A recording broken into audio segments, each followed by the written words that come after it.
All right, so we're gonna start off with module 3, which is collaboration. So this is all about collaborating with other users within Aristotle. So in this module, you'll learn the different roles of the different groups in the registry, the roles of the different users in the registry, who has permission to view and create issues, and know how to open and close and comment on issues, open, close, and comment on discussions, how to submit metadata items for review, how to add or remove members from a work group, how to change work group member permissions, and how to edit and archive a work group. So editing and archiving work groups is more for admins or managers of the work groups. So we'll move on to how metadata is managed. So you've seen this slide before, Sam went over this. So the stewardship organizations are the overarching, what we like to call the mini registries within the system.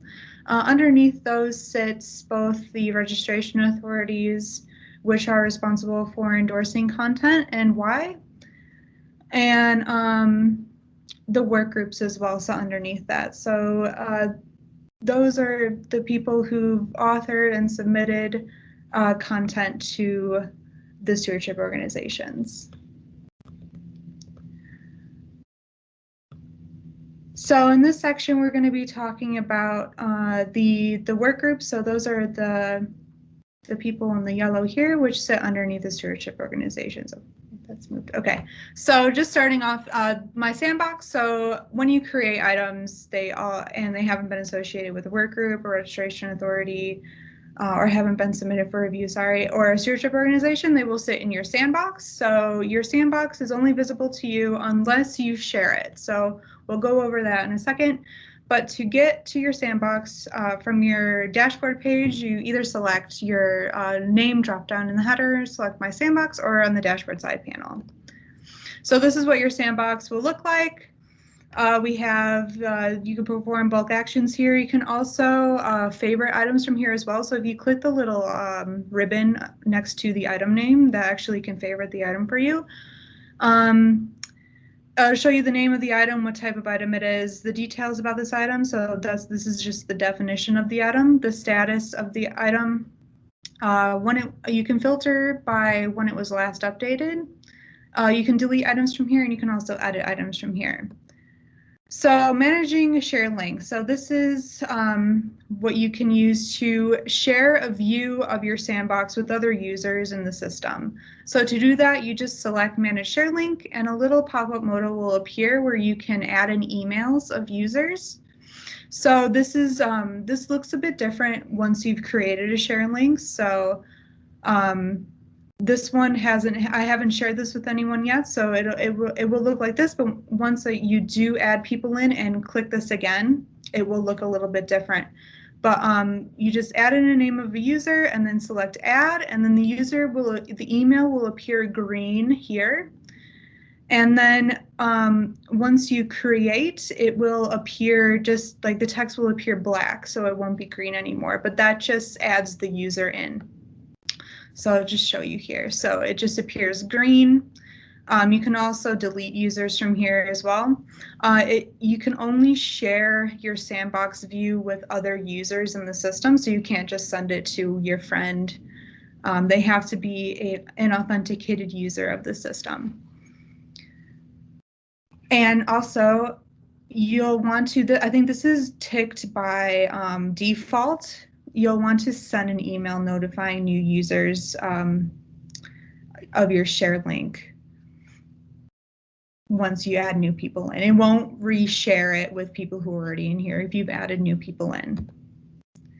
So to add items to a work group from your sandbox, you'll want to just click Edit from your sandbox page. You can also do this from the item page directly under the Actions bar. And once you do select Edit Item, you'll see this page, which everyone saw when Sam was creating items with you. And under work group, you just select the little box there, and then you can type in the work group name, or you can select from just the drop down there. And once you do select a work group, just save changes, and the item will move from your sandbox to that work group. So it won't be visible in your sandbox anymore. So moving on to work groups, you can access your work groups by either, again, your drop down in your header or on the dashboard side panel by selecting work groups. And once you do that, it'll take you to a list of your work groups. So here you'll see the name of the work group, the definition for the work group if there is one, how many users are in that work group, and how many metadata items sit in that work group as well. And if you are an admin of the system, you'll also see this edit button next to the work group. So going into the work groups, the work group home pages look the same. Doesn't matter which work group you look at. So from here we have the home tab. This will just show you everything you really need to know about the work group itself. It'll show you that this work group is active, so you're able to actually archive work groups if you're a admin or manager of the work group. The definition for the work group, recent discussions that have happened in this work group. You can also view all discussions for the work group as well here. Recent issues that have been added. So this little red X means that the issue has been closed, so there aren't any recent open new issues here. And then recently changed items on the right. Well, I'll just run through the other tabs as well. So the metadata tab, it'll just show you all the metadata items that sit in this work group. The discussions show all the discussion posts in this work group, and you can also open a new discussion from there as well. The issues that are in this work group, any reviews that are requested for review and for items that sit in this work group, how many members are in this work group. You can also edit member permissions from here, and then the settings as well. I'll go over the members and the settings a little bit later in the PowerPoint presentation. So discussions, you can access discussions from the side panel or the drop down. And once you do select discussions, it'll take you to this all discussions page. So here you can see all discussions that you have either opened or can participate in. So these ones all say open, but once discussions have been closed, you'll be able to view closed discussions as well, and that'll just be a box that says close with a little X next to it. The title of the discussion post, how old, like when it was opened, the work group the discussion post sits in, who's authored the post, how many comments are associated with the discussion post, and when the last comment happened. You can also create a new discussion from here.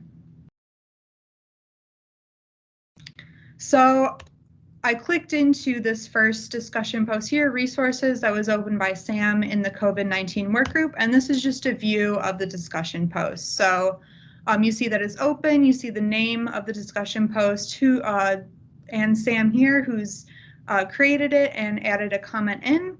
If you are an admin or have created the post, you can edit the comments as well, and you can delete posts and all comments or close the discussion post. So that's for admins or people who, I don't think people who've opened it who aren't admins can edit the post, can they, Sam? They can edit their own. But they can edit their own, but not anybody else's. Yeah. All right, so only admins will be able to edit everybody else's posts or delete all the posts and all the comments and close the issue, or sorry, the discussion. You can also see that Sam's added another comment here, and then Robin's added a comment as well. So at the bottom, you'll be able to add a comment to the discussion post, or if you've opened it, you can close it. And then to make a new comment, you just click comment and it'll show up here. So again, how to open the post, you can go to the all discussions page here from the dashboard side panel and select new discussion. You can also open a new discussion for from metadata item pages. So I think I show that here. Oh, no. So once you go to an item page, you can, in the info box underneath, there's a little line at the bottom. You can add a discussion for an item there. You can also link items in discussion posts. So once you select new discussion, you'll be taken to this page here where you can create the discussion post. So if you've created a discussion in a work group, the work group will be pre-selected. If you've created a discussion post from the all discussions page, you'll have to select which work group you want to create that discussion in.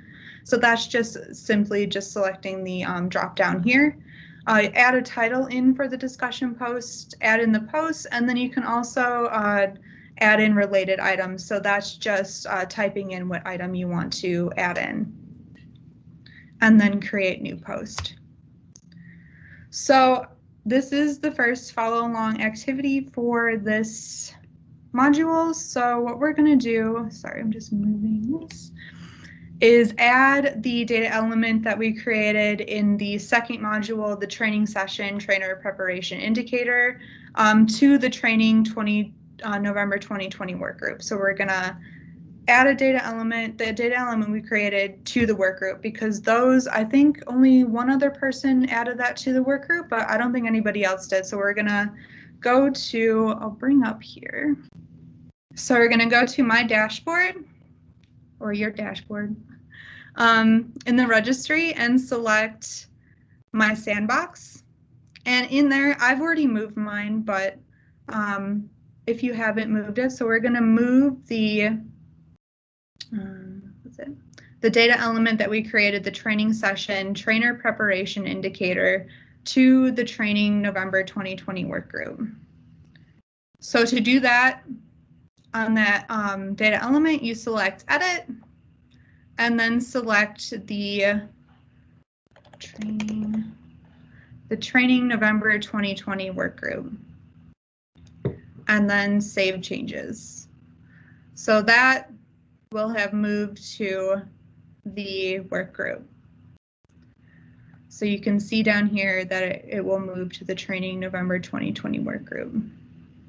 So the next thing we're going to do is make a comment on the discussion post in the training work group. So I created a discussion post in the training 2020 work group.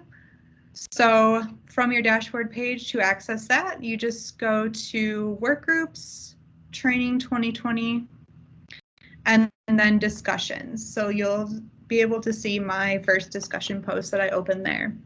So to add a comment, you just click the post and then add a new comment in. So that can be any comment, just we just want everybody to just try making a comment here. You can also access this by just selecting discussions on the dashboard side panel. But once there's a lot of discussions in here, it might be easier to go to the specific work group you want to find a discussion for, and then clicking into that and then selecting from the tabs discussions. So moving on to issues in the registry. So to view all issues from the dashboard side panel, select issues, or from the drop-down, select issues as well.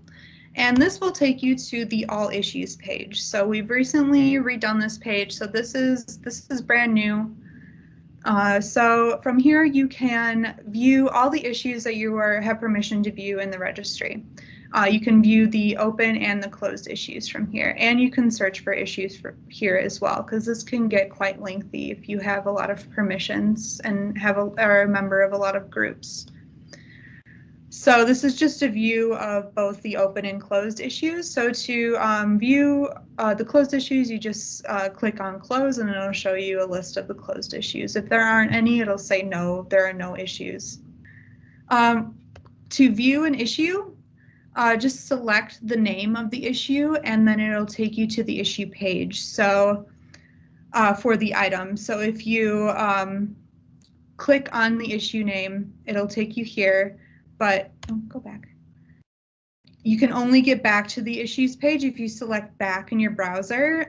If you select item, it is just the item page. So that's that might catch some people up.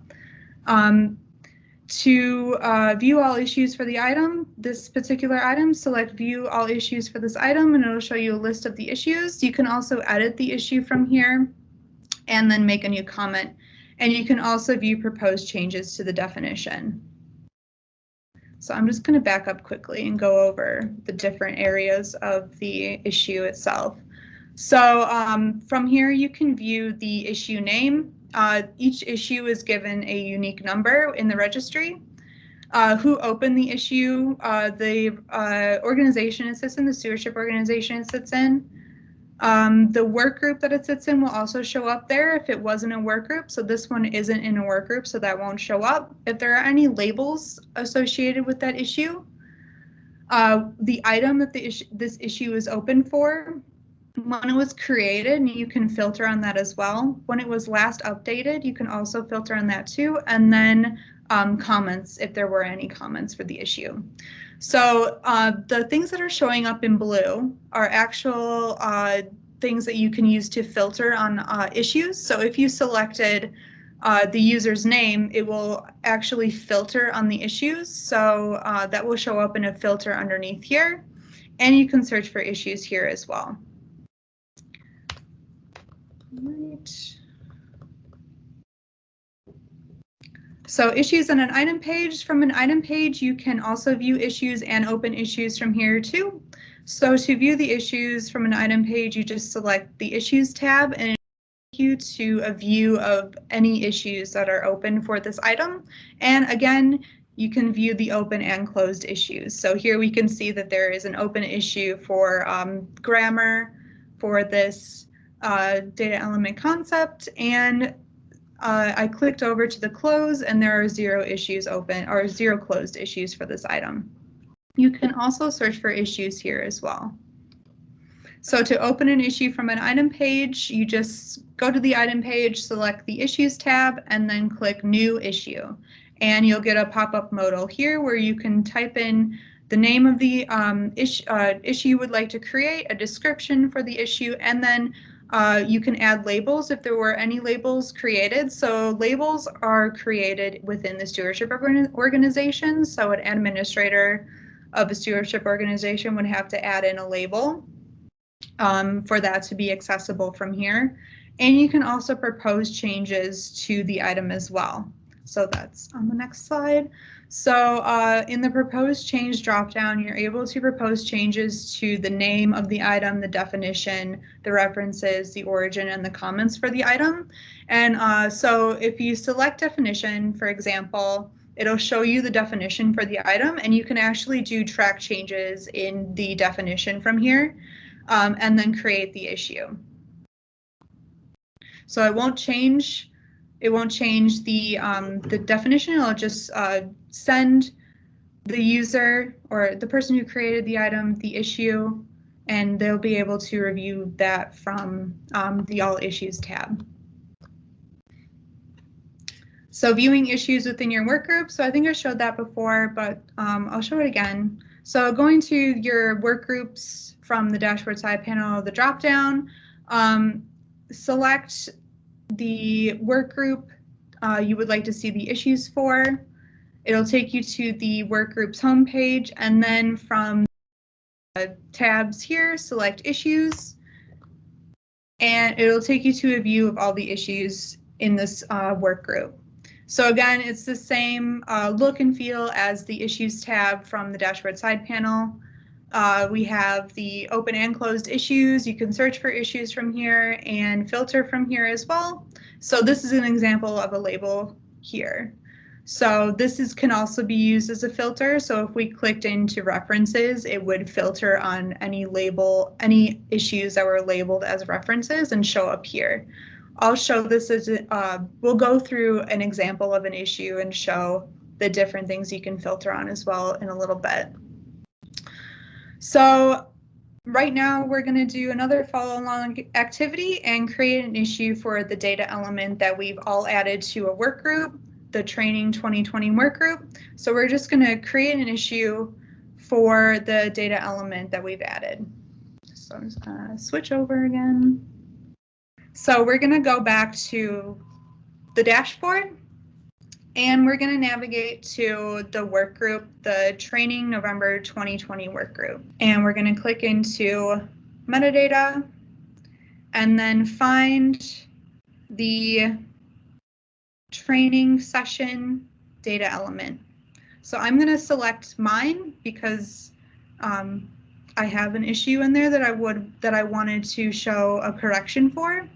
So if we click into the data element training session and select issues and select new issue, we're going to add in a name for the issue. So this one's going to be auto-generated definition.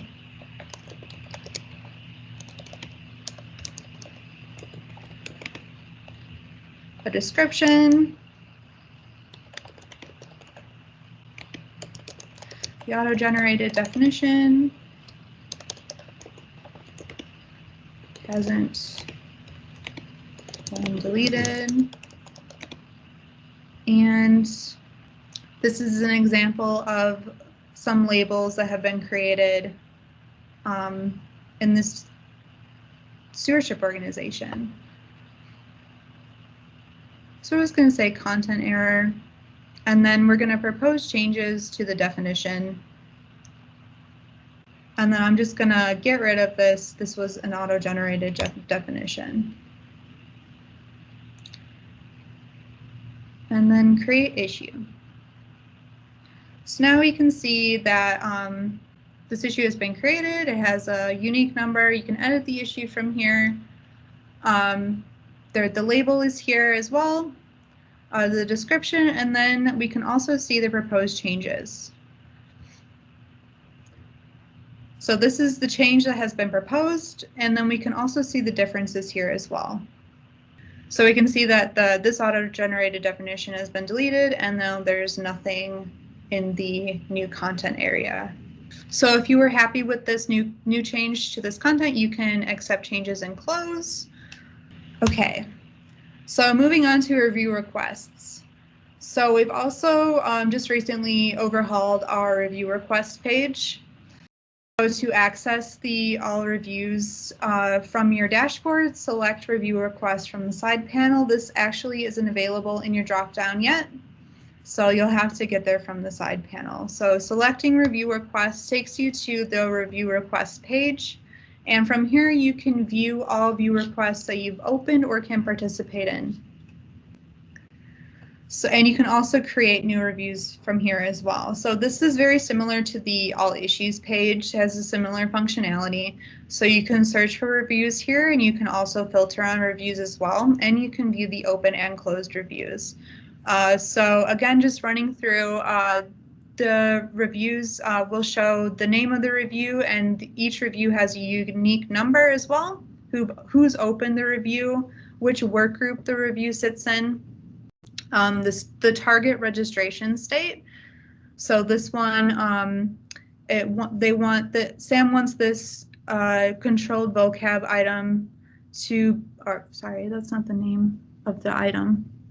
Sam wants this item to be recorded in this user guide standard committee registration authority. That's the review date.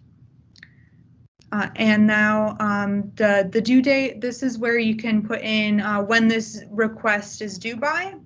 When it was created, you can also filter from here as well, and you can filter on the due date. When it was last updated, you can filter here too, and then the comments for this review. So to create a new review, you just select create new review from here. You can also do that from an item page. And you'll be taken to this create new review form where you can add in details for a review. So you add in the title of the review, the work group that will be associated with the review, the registration authority you want this item to be requested for review in, the date the response is required by. So you can type in a date here, you can select the calendar icon and pick a date from there. The target registration state, when you want this registration to be effective from. So you can type in a date here or select from the calendar, and you can add in the metadata items from here as well. And then cascade registration.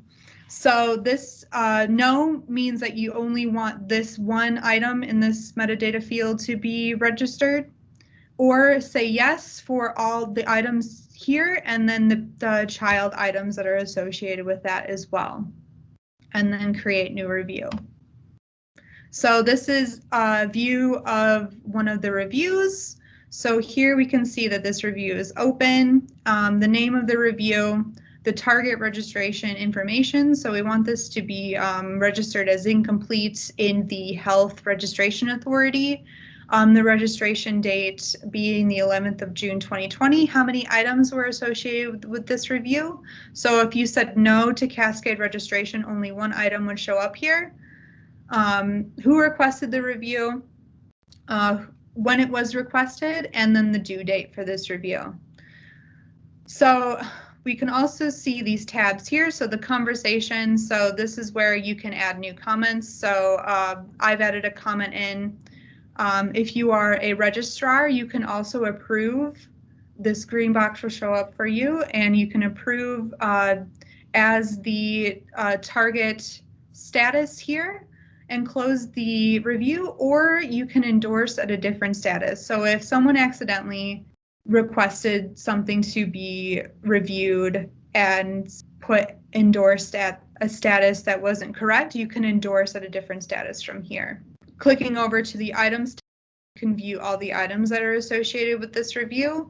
The validation tab, which will validate the item. So these are added checks that can be put in to make sure that the item is correct. The impact, how many items this review is going to impact.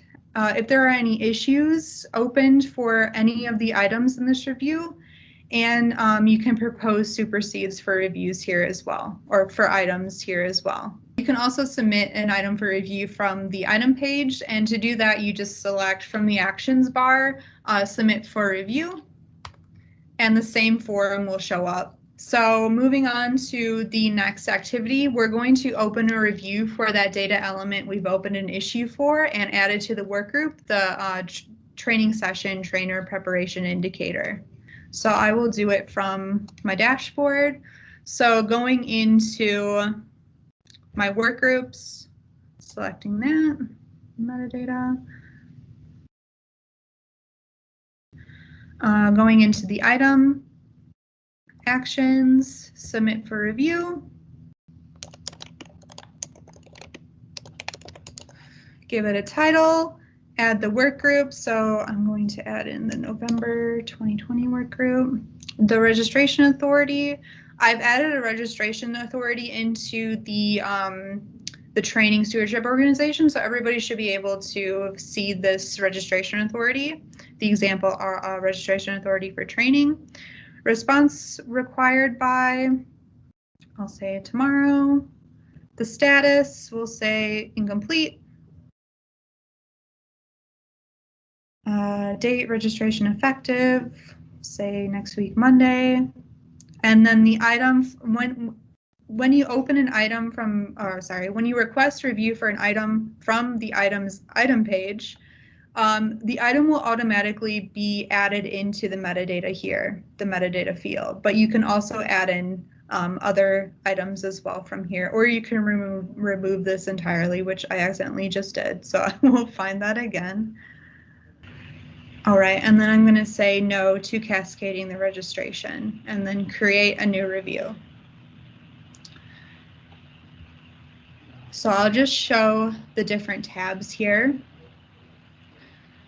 So from the items tab, we can, if I did cascade the registration, we'd probably see more, we would see more items here, and you can remove items here as well. The validation tab, what registering this item is going to impact. So it's going to impact if there are any issues open for this item. And then supersedes, you can add supersedes here as well. We'll just move on then to, so this is the last bit of this training module, just the membership controls and permissions for work groups. So this is only applicable really for admins and managers of the work group. To access your work groups, again, just from your dashboard side panel, select work groups, select the work group name. You could also select edit as well as an admin or a manager, and it'll take you directly to the settings. From the work group homepage, select members. This will show you a list of all the members in this work group and their roles. You can also click into the members' names and view their profile.